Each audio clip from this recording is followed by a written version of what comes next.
নাটোরের বড়াই গ্রামে রাজাপুর ডিগ্রি কলেজের অধ্যক্ষ তুগলকের বিরুদ্ধে বিভিন্ন দুর্নীতি ও অনিয়মের অভিযোগ এনে পদত্যাগের দাবিতে অবস্থান কর্মসূচি পালন করেছেন কলেজের শিক্ষার্থীরা। এই সময় শিক্ষার্থীদের এই অবস্থান কর্মসূচির সত্যতা থাকায় তাদের সমর্থন করেছেন কলেজের শিক্ষক ও শিক্ষিকাবৃন্দ। জানা যায়, গত সোমবার সকালে কলেজের অধ্যক্ষের বিরুদ্ধে গত 16 বছরে বিভিন্ন দুর্নীতি ও অনিয়মের অভিযোগ এনে 72 ঘন্টার মধ্যে পদত্যাগের আলটিমেটাম দেন শিক্ষার্থীরা। পরে বুধবার 72 ঘন্টা শেষ হওয়ার আগ মুহূর্তে শিক্ষার্থীদের দাবি না মেনে ঢাকা দেন অধ্যক্ষ তুগলক। এ সময় অন্যান্য শিক্ষকরাও উপলব্ধি করেন অধ্যক্ষের অনিয়মের বিষয়ে এবং শিক্ষকরাও একমত পোষণ করেন শিক্ষার্থীদের সাথে।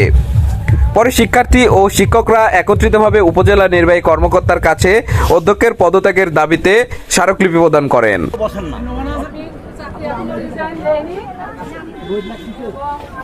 ছেলে মেয়ে এক বাথরুমে যায়, আমাদের কলেজে কোনো উন্নয়ন